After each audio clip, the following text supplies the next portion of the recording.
제가 대구에 있을 때 그 섬유 회사를 경영하는 집사님이 계셨습니다.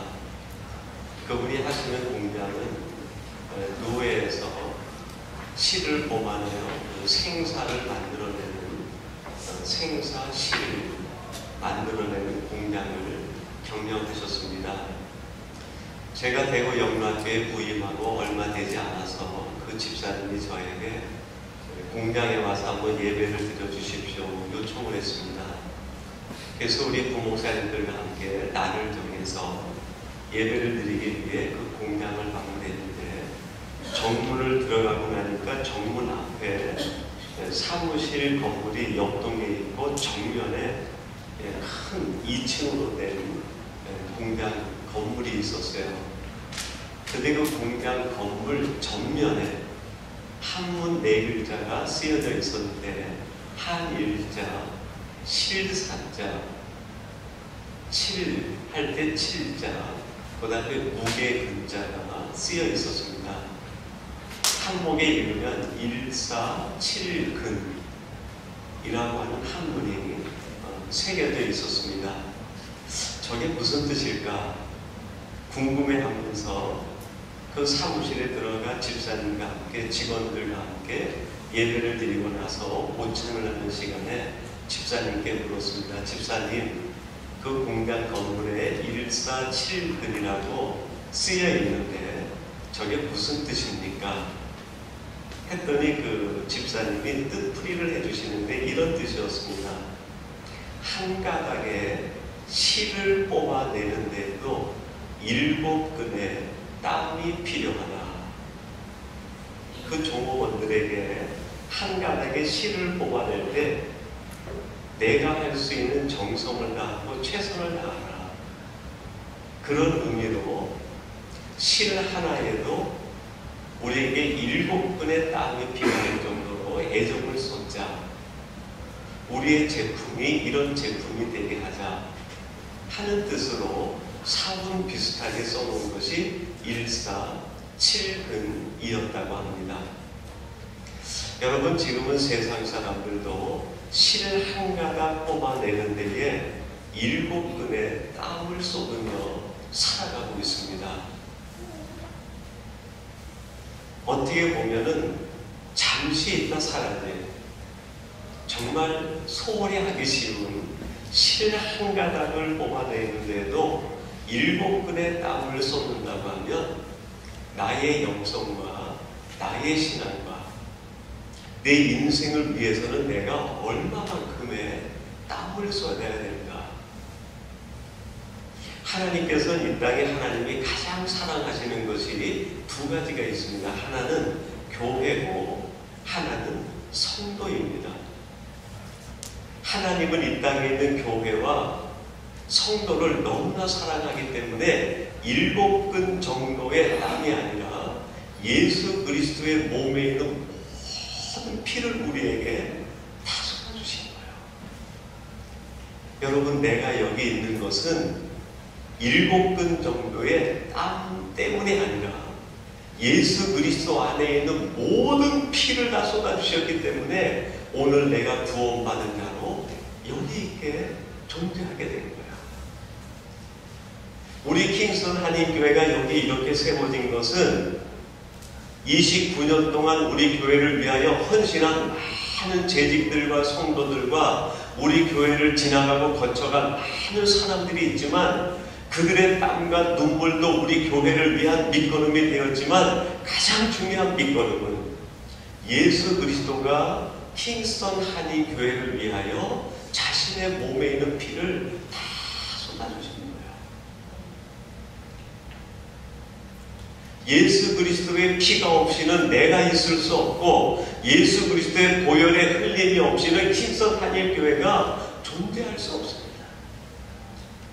근데 때때로 우리는 이것을 거꾸로 생각해요. 내가 존재하는 것은 내가 내 인생을 살아가고 내 능력이 있기 때문에 내가 존재하는 것이고 킹스턴 한인교회가 여기 존재하는 까닭은 내가 열심히 섬기고 내가 보탰고 내가 힘을 썼고 내가 손을 잡아주었기 때문에 우리 교회가 여기에 이렇게 존재한다고 생각할 때가 얼마나 많은지 몰라요.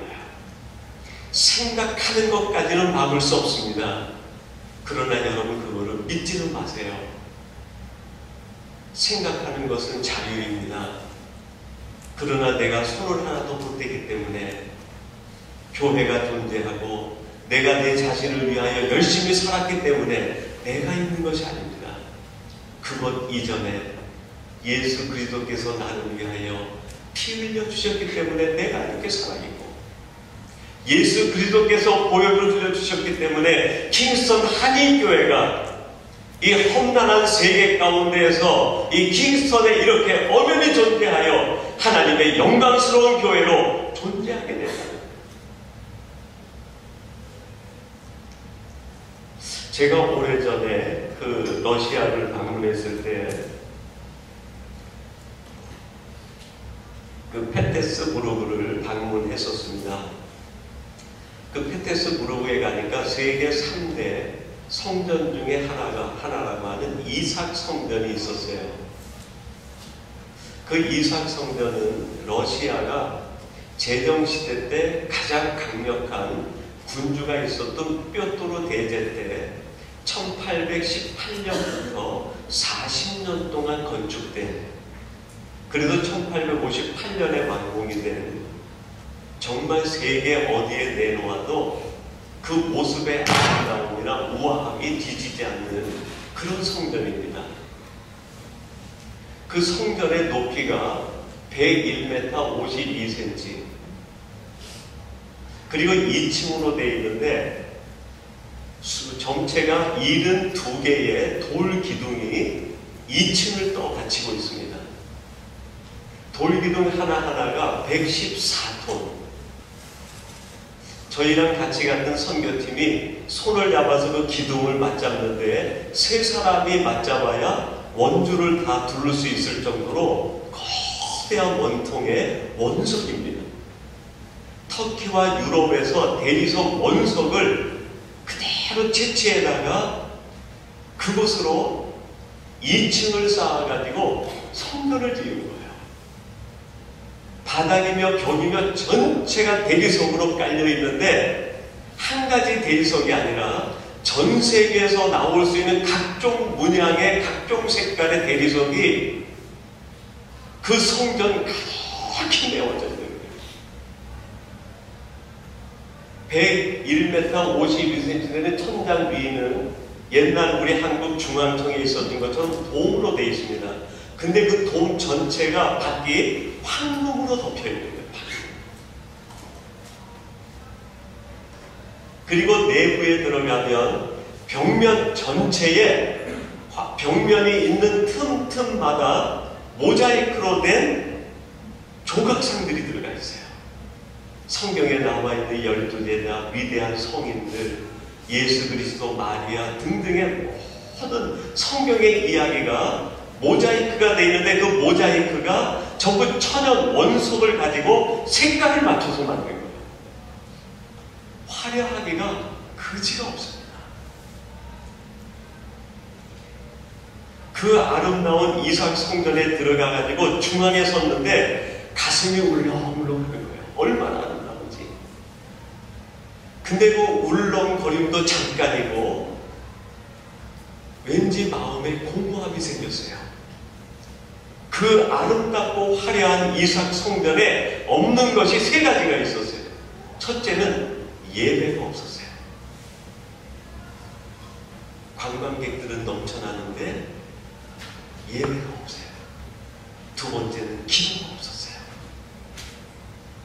그곳에 들어오는 모스크바 정교회 신자들이 문 밖에서 가난한 초를 하나씩 사가지고 옵니다. 이 새끼손가락보다 더 가능한 초를 하나씩 사가지고 와서 앞에 모래판 위에 향로가 놓여있고 향로에 불이 붙어있는데 거기에다가 불을 붙여서 모래 위에다가 꽂아놓고 성호를 긋고 나가는 거예요. 그 촛불이 자기 기도를 대신하는 거예요. 기도가 없는 거예요. 세 번째, 찬양이 없었어요. 그 아름다운 원석 대리석으로 돼가지고 2층으로 돼 있는 그 밑에서 우리 집사님들과 함께 갔던 선교팀이 대화를 하는데 그 이야기가 울림이 돼가지고 울림이 천장으로 올라가는데 소리가 안 나오지 몰라요. 마치 하늘로 소리가 빨리 올라가는 것 같아요. 저희 중에 같이 갔던 남자 중 한 분이 바리톤 찬양대입니다. 이분에게 부탁을 했어요. 여기에 찬송을 부르는 사람이 아무도 없는데 여기서 주 하나님 지으신 모든 세계 그걸 한번 1절만이라도 불러달라고. 이분이 용기를 내가지고 중앙에 서가지고 그 찬양을 부르는데요. 관광객들이 구경하다가 전부 멈춰서가지고 이분을 주목하는데 그 찬양 소리가 달려가지고 하늘로 올라가는 것 같아요. 그 아름다운 성전에 찬양이 부른 거예요.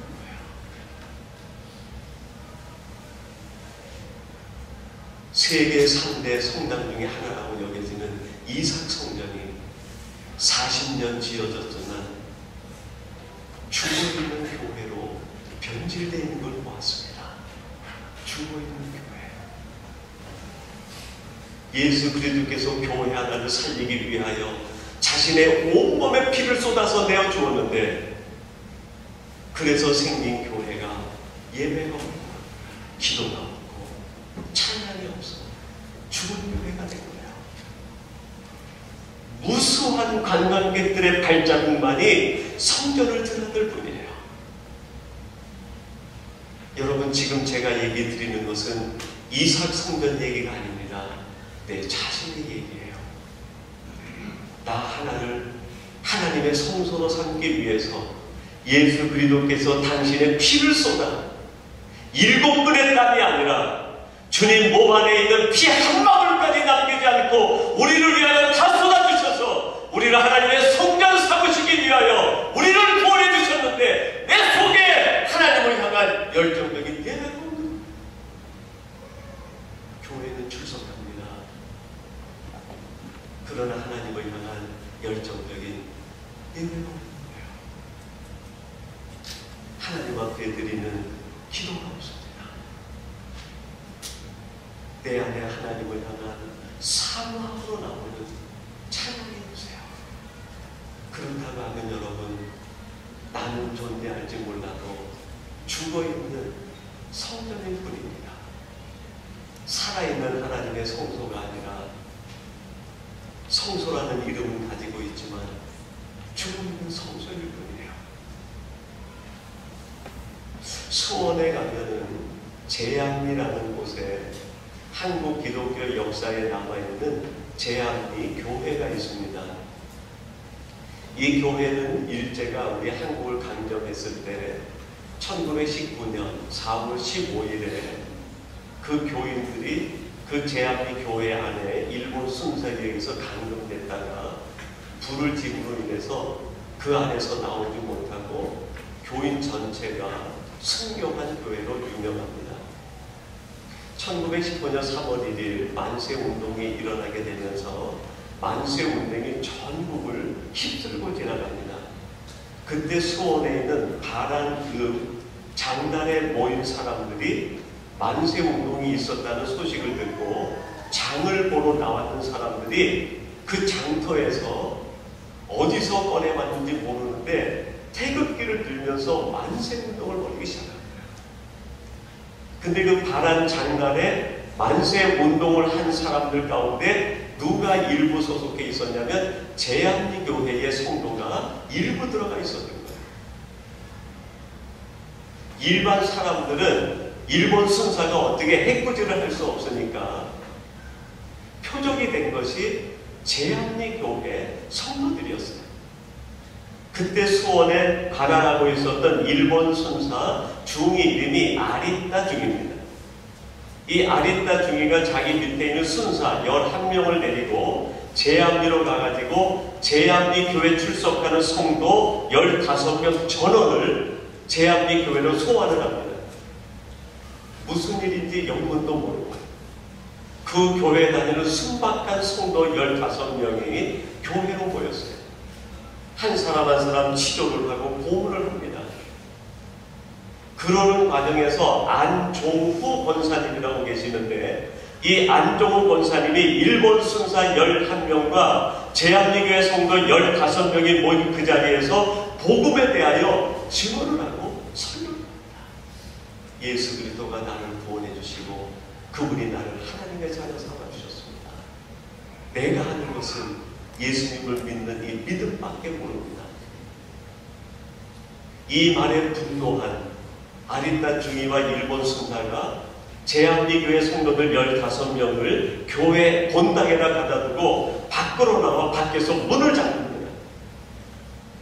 그리고 11명의 순사가 그 교회 안에 있는 성도들을 향해서 무차별 난사를 한 다음에 불을 질러서 제암리교회를 완전히 전소시켜버립니다. 1915년 4월 15일 그날 제암리교회 15명의 성도는 교회와 함께 순교하고 산화했습니다. 일본 사람들은 그렇게 함으로 인하여 제암리교회가 영원히 사라질 거라고 생각했습니다. 그런데 여러분, 제암리교회는 불타 없어진 것이 아니라 자신을 불태움으로 인하여 한국 기독교 역사 100년 동안 지금까지도 불타는 교회가 되고 있습니다. 지금도 수원에 있는 제암리교회를 떠올리기만 하면 모든 한국 기독교인들이, 모든 한국 크리스찬들이 그날에 불타오르는 제암리교회가 눈에 보이듯이 연상을 합니다.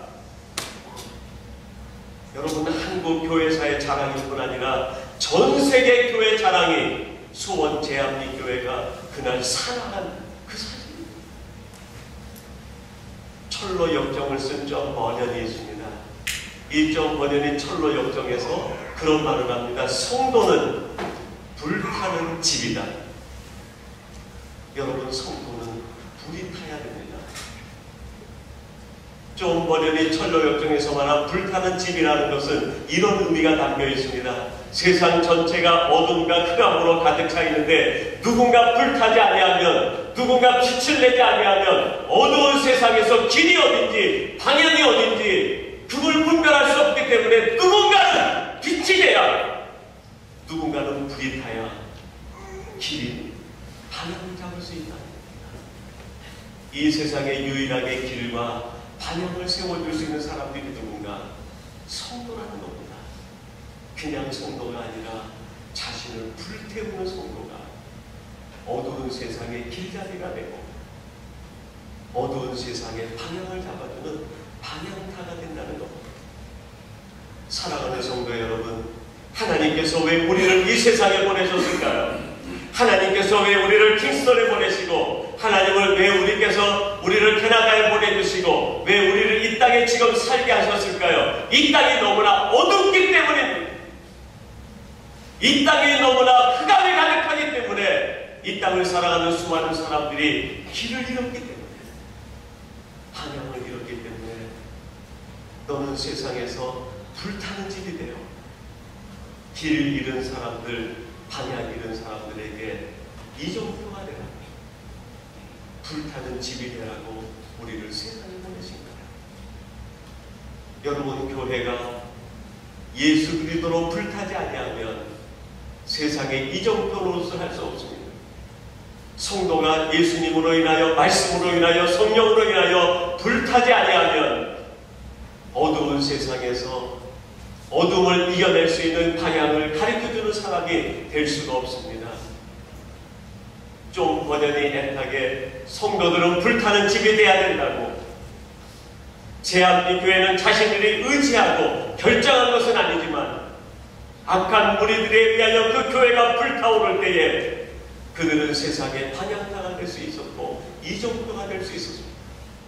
여러분, 내가 의지적으로 나를 불태울 수 없다고 하면 억지로라도 불을 태워야 됩니다. 원수들에게 둘러싸여서라도, 나를 경록케 하는 사람들에게 둘러싸여서라도, 내 마음을 찢는 사람들에게 둘러싸여서라도 내가 불이 타야 됩니다. 내가 불타지 않으면 우리의 존재의 의미가 없어요. 내가 불타지 않으면 나 역시 어둠일 뿐입니다. 오직 불타는 성도만이 빛이 될 수 있습니다. 오직 불타는 교회만이 빛된 교회가 될 수 있습니다. 하나님, 우리 교회가 빛이 되게 해주시옵소서. 간단합니다. 온 성도들이 불타면 됩니다. 여러분들이 불타면 이 교회가 불타는 교회가 되고, 이 교회가 세상을 밝히는 빛이 되고, 이 교회를 통하여 온 세상 사람들이 방향을 잡게 됩니다. 저 길이 하나님이라는 길이라, 저 길이 구원의 길이라고, 저 길이 의의 길이라고 방향을 잡게 됩니다. 이런 교회, 이런 성도가 성경의 역사로 남는 사람들이 됩니다. 여러분, 오늘 본문 말씀 사도행전 1장에 보면은 성경의 역사에 남는 사람들의 이야기가 시작이 되고 있습니다.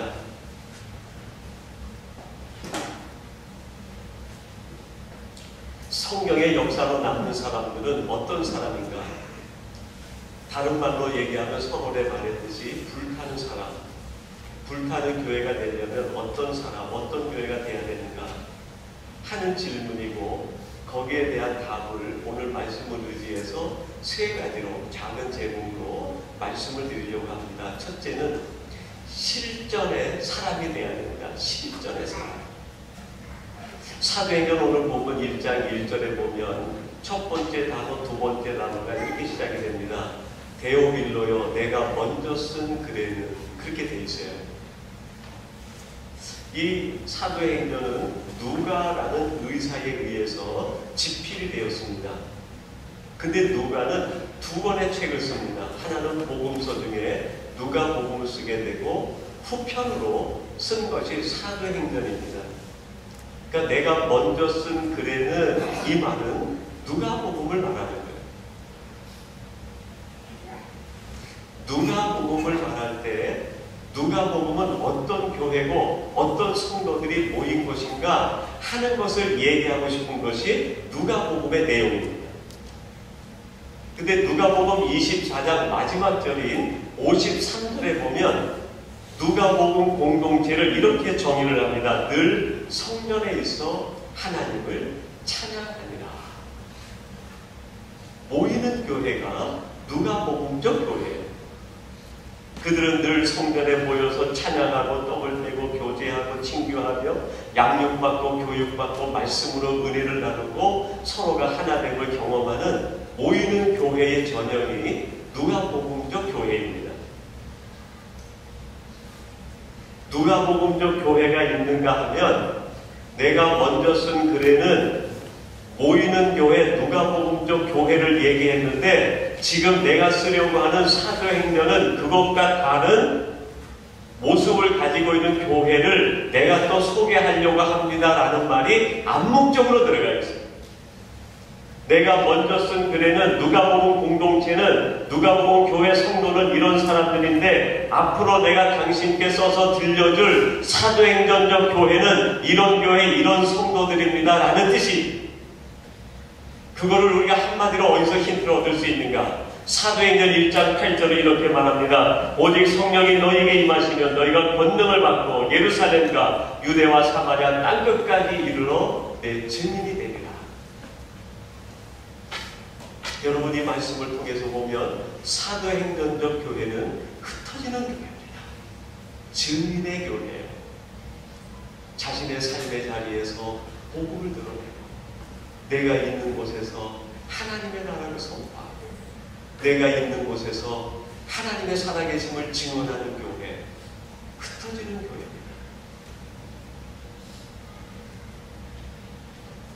지금 이 누가복음적인 모이는 교회가 온전한 교회 같지만, 모이는 교회는 모이는 교회의 속성으로서 행복함은 가지고 있지만 완전하지 않아요. 모이는 교회가 더 완전해지기 위해서는 사도행전적인 흩어지는 교회로 나가야 되는데, 그렇게 하기 위해서는 무슨 일이 선행이 돼야 되는가? 3절 말씀에 보면 이렇게 말합니다. 해받으신 후에 또한 저희에게 확실한 많은 증거로 친히 사심을 나타내사 40일 동안 저희에게 보이시며 하나님의 나라의 일을 말씀하시니라. 해받으신 이후에 누가복음적인 모이는 교회가 자신들이 원하는 것도 아니고 자신들이 의도했던 것도 아닌데 로마와 유대의 박해를 받게 되면서 그들이 점점 흩어지는 교회로, 증인의 교회로 바뀌어가는 거예요. 고난을 통해서 교회가 완성되는 거예요. 편안해가지고 교회가 완성되는 게 아닙니다. 교회가 재정이 많아져가지고 완전해지는 게 아닙니다. 교회가 성도가 많아가지고 완전해지는 게 아닙니다. 교회가 완전해지기 위해서는 해받음이 있어야 돼요. 고난이 있어야, 역경이 있어야, 아픔이 있어야, 상처가 있어야 그 상처를 치유하는 과정에서 흩어지는 교회가 되고 완전한 교회가 성장되는 교회가 됩니다. 저희 작은 아이가 지금 12학년인데요. 그 아이가 8학년, 7학년 이때에 학교만 갔다 오면 아프다는 거예요. 엄마가 이 어린아이가 자꾸 아프다고 하니까 아니 조그만 놈이 어디가 그렇게 아프냐고 애가 보면 핀잔을 주는 거예요. 몸이 아픈 게 아니라 이 아이가 그 7학년, 8학년, 9학년 되면서 키가 자라는데 정말 자고 나면 늘어나는 것 같이 키가 자라는 거예요. 애가 아프다고 그래가지고 무릎을 보니까 무릎이 살이 있는데 살이 이렇게 찢어지는 거예요. 이렇게.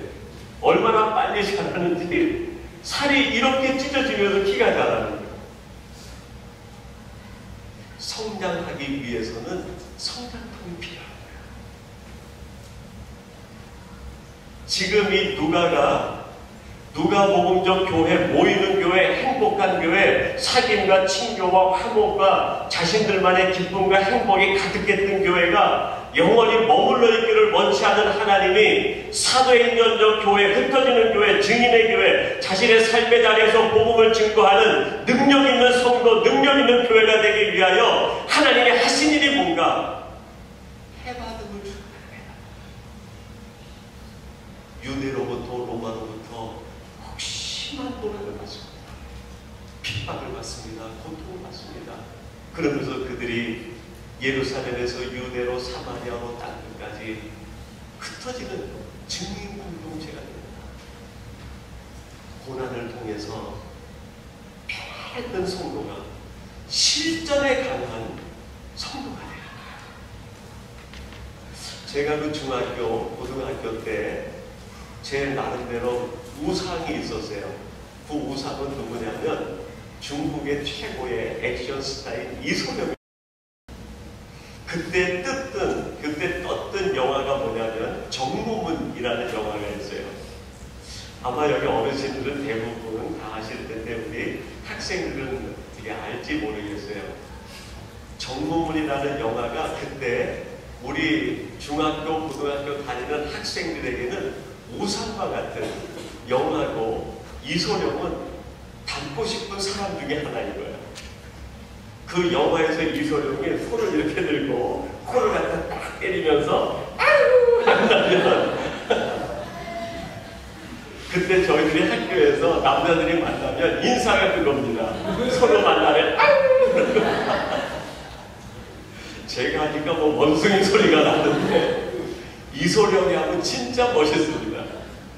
근데 그 정무문 영화에서 이소룡이가 그 중국이 실제로 일제에 강점돼 있을 때 그 강점돼 있는 일본에 의해서 중국이 맥을 못 추는 거예요.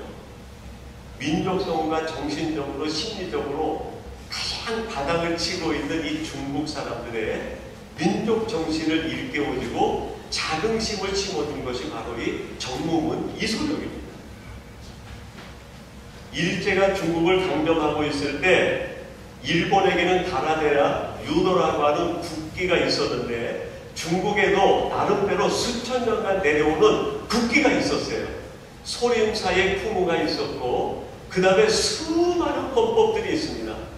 뭐 뱀을 흉내낸 사건과 학을 수여내는 학권, 뭐 수많은 종류의 헌법이 있는데 일본에 있는 가나데는 실전 경기입니다. 근데 중국에서 말하는 풍우나 중국 중국이 수천 년간 가르쳐 내려온 그 모든 범법들은 품새 범법이에요. 마치 오늘로 얘기하면 살 빼기 위해서 복싱하는 분들이 있는데 그런 운동이에요.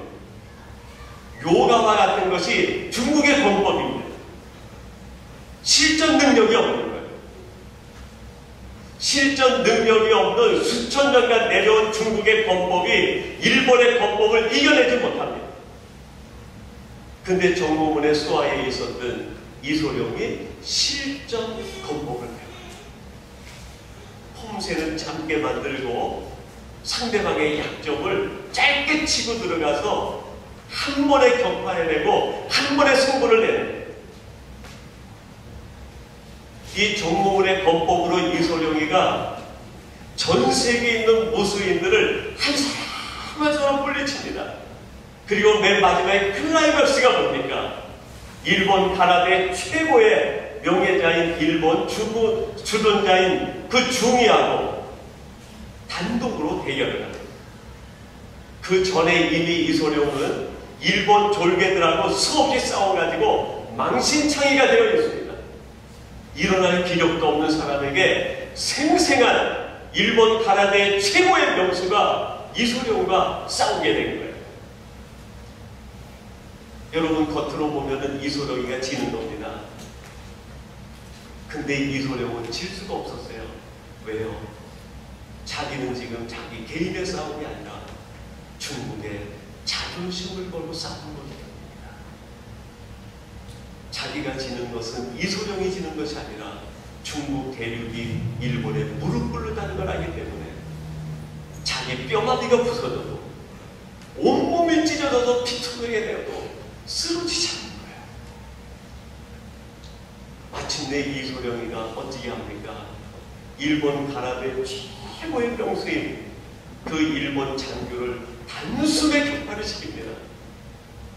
여러분 이소룡의 승리지만 더 나아가서 그것은 중국인의 승리고 더 나아가서 일본에 대한 중국의 승리입니다. 여러분 신앙은 폼새로 하는 게 아닙니다. 제가 중학교 때 이소룡의 영향을 받아가지고 태권도를 다녔어요. 태권도를 한 1년쯤 다니니까 띠가 올라가면서 빨간 띠가 되더라고요. 빨간 띠가 되니까 눈에 보이는 게 없어요. 학교에서 일진이고 누구고 전부 싸우면 내가 다 이길 것 같은 거예요. 여러분 품새를 자랑하는 사람은 빨간 띠가 제일 무서워요.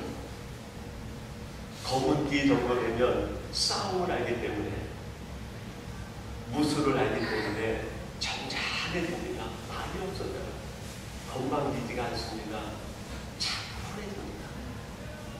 여러분 빨간 띠가 세상에 제일 무서워요. 교회도 누가 제일 무서울까요? 검정띠가 된 사람은요 무섭지가 않아요. 빨간 띠가 제일 무서워요. 빨간 띠가 뭡니까? 실전에 끝나지 않는 사람이에요. 품새만 자라가는 사람. 내가 여기 몇 년 있었는데, 내가 여기에 뭘 했는데, 내가 여기에서 어떤 역할을 하는데 품새만 얘기합니다. 늘 빨간 띠에 머무는 거예요. 하나님이 원하시는 것은 품새를 자랑하는 빨간 띠를 원하시는 것이 아니라 검은 띠를 뛰어넘어 실전의 사람이 돼가지고 하나님 나라의 자존심을 지킬 수 있는, 세상을 향해서 단숨에 격파의 주먹을 날릴 수 있는 실전의 사람을 원합니다. 사랑하는 성도 여러분, 우리 킹선 한인교회 여러분, 여러분들을 원피로는 품새를 얘기하는 성도가 아니라 실전의 사람이 돼서 하나님의 능력으로 세상을 깨뜨리고 하나님과 더불어서 악의 권세를 깨뜨리고 하나님의 능력으로 세상을 능력이 이기는 능력의 실전의 사람들이 되시기를 주님의 이름으로 축원합니다. 두 번째 성경의 역사에 남는 사람, 불타는 사람은 어떤 사람인가? 사랑의 사람이라고 할 수 있습니다. 여러분 1절 말씀에 보면 1절이 계속 이렇게 됩니다. 데오빌로여, 내가 먼저 쓴 글에는 무릇 예수의 행하시며 가르치시기까지를 시작하심부터라고 말합니다. 여러분, 사도행전을 쭉 읽어 내려가면 정말 위대한 신앙의 사도들과 신앙의 위인들이 얼마나 많은지 몰라요.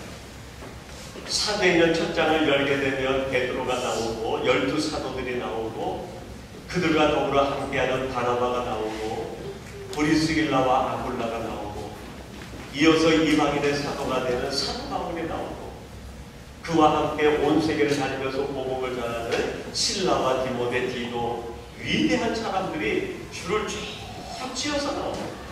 그 한 사람 한 사람이 얼마나 위대한 사람인지 몰라요.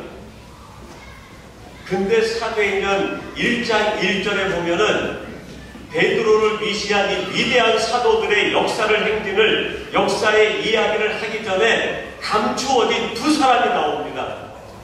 그 감추어진 두 사람이 누굴까요? 한 사람은 처음 나오는 이름 데오빌로라는 사람. 두 번째는 이 사도행전을 기록한 누가라는 사람입니다.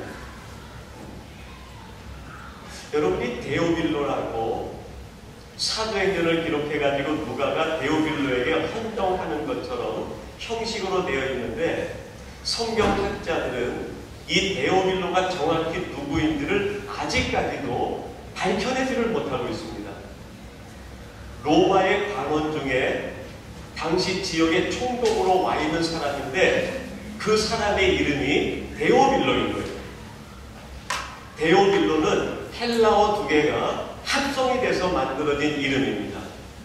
데오라는 말은 네오스라는 데서 나오는 하나님 이런 뜻이에요. 빌로는 필로라는 뜻입니다. 헬라어로 철학을 필로소피아라고 얘기하는데 소피아는 지혜고 필로는 사랑하다 그런 뜻이에요. 그래서 철학을 필로소피라고 하는데 지혜를 사랑하는 것 그게 철학입니다. 빌로는 필로스 사랑이라는 뜻입니다. 데오빌로라는 이름을 합치면 이런 뜻이 돼요. 하나님을 사랑하는다. 여러분, 로마는 범신론 국가입니다. 다신론 국가입니다. 자연신론 국가입니다. 그들은 제우스는 알아도 아프로디테는 알아도 하나님에 대해서는 무지한 사람이에요. 그런 로마의 총독이 지금 유대 지역을 관장하는 총독으로 데려와 있는데 그 사람의 이름이 데오빌로라는 거예요. 그래서 해석이 어려워요. 데오빌로가 누군지 정확하게 드러나지 않습니다. 그래서 이 이름을 두 가지로 해석할 수 있어요. 하나는 고유명사로 우리가 알 수 없지만 누군가 실제 인물인 데오빌로가 있었을 것이다. 두 번째는 하나님을 사랑하는 자라는 뜻이 굉장히 객관적이고 보통 명사적인 의미를 가지고 있습니다. 그래서 두 번째는 고유명사가 아닌 보통 명사로 해석을 해요. 하나님을 사랑하는 자, 모든 성도들, 그런 의미가 담겨 있어요. 사도행전은 데오빌로라고 하는 고유명사인 그 사람에게 주신 말씀일 수도 있고 하나님을 사랑하는 오늘 이 시대 크리스찬된 우리들에게 주시는 말씀일 수도 있다는 거예요. 데오빌로, 그 사람이 누군지 정확히 모르지만 중요한 것은 그는 하나님을 사랑하는 사람이었다. 사도행전에 나오는 베드로를 중심한 수많은 사람들, 믿음의 위인들이 나오기 전에 또 한 사람, 숨겨진 사람이 있습니다. 누가라고 했습니다. 누가는 평생 사도 바울 곁에서 그를 치료해주며 함께 복음을 전했던 복음 동력자여 선교사입니다. 성경에서 유일하게 골로새서 4장 14절에서 누가가 어떤 사람인가를 얘기하는 단 한 번의 기록이 나옵니다. 골로새서 4장 14절은 이렇게 말합니다. 사랑을 받는 의원 누가가 얘기합니다. 사랑을 받는 의원 누가. 그래서 우리는 누가가 직업이 의사였다. 그렇게 확신하는 거예요. 근데 이 누가가 사랑받는 사람이었다는 거예요. 여러분, 사랑이란 행위는 사랑받기 전에 사랑함이 있어야 사랑받음이 뒤따라집니다. 한 어린아이가 있었는데 이 아이가 엄마한테 가가지고 투정을 부리는 거야. 엄마, 저 앞에 있는 산이 나를 볼 때마다 나는 내가 싫어, 나는 내가 미워, 그렇게 말을 해. 아이가 엄마한테 그렇게 했더니 엄마가 아이한테 물어보는 거예요. 내가 산에다가 뭐라고 얘기했니? 그랬더니 아이가 그러니까 내가 산을 볼 때마다 내가 미워, 나는 내가 싫어, 이렇게 얘기했어. 엄마가 다시 얘기합니다. 그렇다면 이번엔 이렇게 얘기해봐. 나는 내가 좋아, 나는 너를 사랑해. 이 아이가 밖으로 나가서 산을 향해서 나는 내가 좋아, 나는 너를 사랑해. 무슨 소리가 들렸을까요? 똑같은 메아리가 나는 내가 좋아, 나는 너를 사랑해. 여러분, 사랑받음은 사랑함의 결과입니다. 사랑받음은 사랑함보다 조금 모자라게 옵니다. 내가 100% 상대방을 사랑하면 100%의 사랑이 오지 않아요. 여러분, 우리가 산을 향해서 내가 큰 목소리로 나는 너를 사랑해 얘기하면 똑같은 톤으로 똑같은 크기로 100%의 소리가 오는 것이 아니라 60% 내지 70% 정도 메아리가 와요. 나는 너를 사랑해, 요 정도.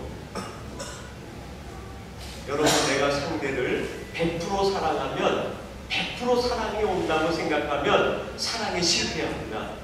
70%만 와도 성공이에요. 60%만 와도 성공입니다. 제가 여기 집회 오기 전에 발렌타인 데이가 있었어요. 저희 집사람이 아침 밥을 먹고 났는데 포장지를 이렇게 해가지고 뭘 하나 주면서 자기야 사랑해 하면서 이걸 딱 주는 거예요. 순간 온몸에 소름이 쫙 돋더라고요. 저걸 몇 배로 갚아야 되는 거야.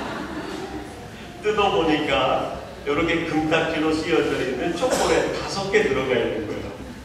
근데 그걸 딱 주고 나더니 화이트데이가 언제인지 알지? 50개짜리 한 박스 사와. 여러분, 우리는 5개 주고 50개 받으려고 그래요. 이 세상의 사랑의 원리는 내가 100개를 줬으면 5개만 와도 행복한 겁니다. 여러분, 부부간에 10개를 줬으면 5개도 기대하지 마세요. 부부간에도 5개 돌아오는 게 쉽지 않습니다. 하물며 남 모르는 이웃 관계 속에서 어떻게 내가 100% 사랑했다고 100% 사랑받기를 기대하며 살아갑니까? 근데 오늘 본문에 나오는 이 의사 누가는 사랑받는 의사예요. 그가 이 사랑을 받기 위하여 얼마나 많은 사랑을 했을까? 얼마나 많은 사랑을 베푸는 사람이었을까? 얼마나 크게 사랑을 한 사람이었으면 그 사람에 대하여 이야기하기를 많이 사랑한 사람이 아니라 수많은 사랑을 받는 사람이다. 여러분이 데오빌로와 누가에게 공통점이 있습니다. 그게 뭡니까? 사랑이라는 공통점이 있어요. 어떤 사람이 성령의 역사에 남습니까? 사랑하는 사람. 사랑받고자 하는 사람이요. 사랑에 대하여 목마른 사람이 아닙니다. 사랑하는 사람이 성령의 역사에 나오고 사랑하는 사람이 불타는 사람이 되는 거예요. 사랑하는 사람이 교회를 살리는 사람이 됩니다. 노자가 쓴 노자에 보면은 도에 대하여 설명하는 얘기가 나옵니다. 근데 그 도를 설명하면서 도를 물로 설명하고 물을 사랑의 개념으로 얘기합니다. 노자가 말하는 사랑은 어떤 사랑인가? 물과 같은 거라서 3가지 특징을 얘기합니다. 물의 첫 번째 특징은 위에서부터 낮은 데로 흐르는 거예요. 여러분, 사랑은 내리사랑입니다. 나보다 나이도 어린 게 나를 대접을 안 해? 여러분, 그게 아닙니다. 나이 많은 내가 먼저 100% 사랑을 주면 나이 적은 사람이 나에게 50% 응답만 해도 행복한 거예요. 내리사랑이에요, 내리사랑. 행복한 교회, 건강한 교회는 아랫사람에게 사랑을 강요하는 것이 아니라 위에 사람이 먼저 사랑을 베풀고 50% 정도 사랑만 하고 감사로 여기는 교회가 건강한 교회예요. 성도들의 관계가 어디에서 세워지는가? 100% 사랑을 주었는데 100% 사랑에 대해서 50% 사랑만 오는 것만 해도 행복해하고 감사하는 데서 교인의 건강한 관계가 유지되는 거예요. 내가 저 사람한테 상처받았어. 저 사람이 저럴 줄 몰랐어. 왜 그런 말이 나옵니까? 100%를 기대하니까. 나는 저 사람의 100%를 다 했는데 왜 나에게 이것밖에 안 하는 거야? 도대체 난 뭘로 취급하는 거야? 내가 자기보다 나이도 많고 내가 자기보다 더 윗사람이고 내가 자기보다 더 형님 같은데 왜 나를 이렇게 대접하는 거야? 여러분, 내리사랑이에요. 내리사랑. 두 번째 물의 특징이 가지고 있는데, 물의 특징은 다투지 않아요. 시냇물이 흐르는데 시냇물이 흐르다가 자기가 가는 길을 가로막고 있는 돌멩이가 있으면 돌멩이와 때리고 싸우지 않습니다. 돌멩이나 풀포기나 나무가 자기를 가로막고 있으면 시냇물을 흐르다가 그것을 옆으로 돌아서 들어가요. 돌아서. 다투지 않아요. 사람은 다투지 않아요. 여러분, 다툴 이유를 생각한다고 하면 다툴 이유가 왜 없겠어요? 하루에도 수십 가지 우리 인생 살아가는 매 순간 다툴 이유들이 끝나지 않을 겁니다. 근데 사랑을 가지면 다투지 않는 거예요. 내가 먼저 돌아가는 거예요. 그래, 내가 양보하지. 그래, 지금은 이해를 못해서 그렇지. 내가 먼저 돌아가는 거예요. 세 번째, 물의 특징이 가지고 있는 세 번째는요, 모든 것을 덮어 흐르는, 모든 걸 감싸고 흐르는 거예요. 날카로운 돌멩이도 감싸고 흐르고 뾰족한 가시도 감싸고 흐르는 거예요. 물이 흘러내려가는 저기에서 뾰족한 가시가 자기를 향해서 가시를 덮고 기다리고 있는데 피하는 법이 없습니다. 물은 그것을 다시 덮어 흐르는 거예요. 상대방이 나를 향해서 도끼를 품고 있어도 그 도끼를 덮고지는 않는 거예요. 상대방이 나에게 가시를 덮고 있어도 그 가시를 덮고 흐르는 겁니다. 그게 사랑이었어요. 여러분, 데오빌로와 누가나 이런 사람이었어요. 그래도 사도행전에 기록되어지는 위대한 사도들의 이름, 그 이름 뒤에 숨겨진 위대한 두 사람이 바로 사랑의 사람인 데오빌로와 누가였어요. 성경의 역사가 되는 사람이 누굽니까? 사랑의 사람이 성경의 역사가 됩니다. 킹스턴 한인교회가 앞으로 50주년, 100주년 갈 때 우리 킹스턴 후배들이 100년 뒤에 누구를 기억할까요? 사랑의 사람을 기억합니다. 우리 교회가 개척될 때, 우리 교회가 10주년 될 때, 우리 교회가 30주년 될 때 그 교회에 아무개 장로님, 아무개 집사님, 아무개 권사님이 있었는데 그분의 사랑의 이야기가 이런 이야기가 있어. 그분의 남기신 이야기가 우리 교회의 역사 얘기야. 성경의 역사가 교회의 역사로 여러분의 역사가 됩니다. 마지막 세 번째, 성경의 역사가 되는 사람이 누굴까요? 불타는 교회, 불타는 성도는 누굴까요? 성령의 사람입니다. 여러분, 누가복음 24장에 보면, 누가복음 24장에 나오는 누가복음적 제자들의 모습이 이렇게 기록이 됩니다. 9절에 보면 무덤에서 돌아가, 11절에 보면 사도들은 저희 말이 허탄한 듯이 되어 믿지 아니하나, 38절에 예수께서 가라사대 어찌하여 두려워하며 어찌하여 마음에 의심이 일어났냐. 여러분, 모이기만 즐겨하는 교회는요, 허탄에 빠질 수 있습니다. 공허에 빠질 수 있습니다. 모이기만 즐겨하고 모이는 것에만 행복을 누리는 교회는 아름답고 건강하고 좋은 교회 같지만 의심이 들어오면 의심을 이길 능력이 없어요. 두려움이 들어오면 두려움을 해결할 방법이 없습니다.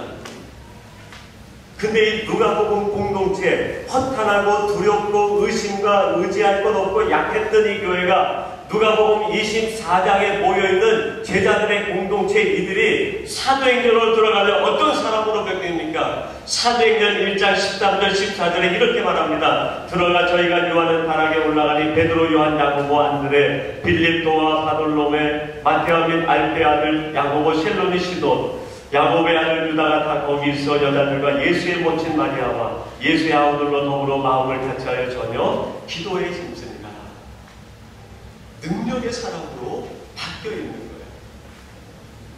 도대체 이 누가복음 24장에 있는 누가복음적 공동체가 어떻게 사도행전 1장적인 이런 공동체로 바뀌었는가?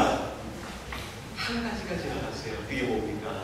성령이 그들에게 임했습니다. 성령이 임하자 다른 사람이 된 거예요. 왜 성령이 임하면 다른 사람이 될까요? 요한복음 14장 26절에 성령이 하시는 일에 대하여 이렇게 말씀합니다. 보혜사 곧 아버지께서 내 이름으로 보내실 성령, 그가 너희에게 모든 것을 가르치시고 내가 너에게 말한 모든 것을 생각나게 하시리라. 성령이 오시면 신비주의자들이 얘기하는 것처럼 환상을 보거나 계시를 보거나 뭐 자연 이적을 보거나 그런 것이 아니라 요한복음 14장 26절에 예수님이 친히 말씀하신 성령이 우리에게 오시면 성령이 하시는 가장 중요한 일이 있는데 두 가지 일이 있다는 거예요. 예수님이 생전에 우리에게 말씀하신 모든 것들이 생각나게 하시고 내가 가지고 있는 생각과 내 가는 길을 잘못했을 경우에 가르치는 기능을 성령께서 나에게 생각나게 하신다는 거예요. 무엇이 옳은 것인지, 무엇이 의로운 것인지, 무엇이 내 인생이 가야 되는 길인지 그것이 생각나게 하고 가르쳐 주신다는 거예요. 누가복음 24장 마지막에 보면 엠마오의 두 제자 얘기가 나옵니다. 31절 32절에 보니까 이렇게 말씀합니다. 저희 눈이 밝아져 그인 줄 알아보더니 예수는 저희에게 보이지 아니하시는지라. 저희가 서로 말하되 길에서 우리에게 말씀하시고 우리에게 성경을 풀어주실 때에 우리 속에서 마음이 뜨겁지 아니하느냐. 부활하신 주님이 엠마오로 내려가는 두 제자들에게 나타나서 그들에게 하나님의 영으로 그들의 마음을 가르치시고 생각나게 하십니다. 그러자 그들 마음속에 답답했던 것들이 풀어지기 시작합니다. 여러분, 성령이 우리 안에 오면 답답한 게 풀어지는 거예요. 신비한 세계를 보는 게 아니라, 물론 하나님이 경우에 따라서 은사로 주실 수도 있지만 성령이 하시는 가장 중요한 일은 내 답답한 심령을 시원하게 해주시는 거예요. 또 한 가지 뭡니까? 내 마음이 견딜 수 없도록 뜨겁게 만들어줍니다. 우리를 불타게 하는 겁니다. 성령이 아니면 우리는 스스로 불탈 수 없어요. 성령께서 내 안에 오셔야 내가 불타는 집이 됩니다. 성령이 내 안에 오셔야 내가 불타는 성도가 되고, 불타는 성도들이 모여야 불타는 교회가 됩니다.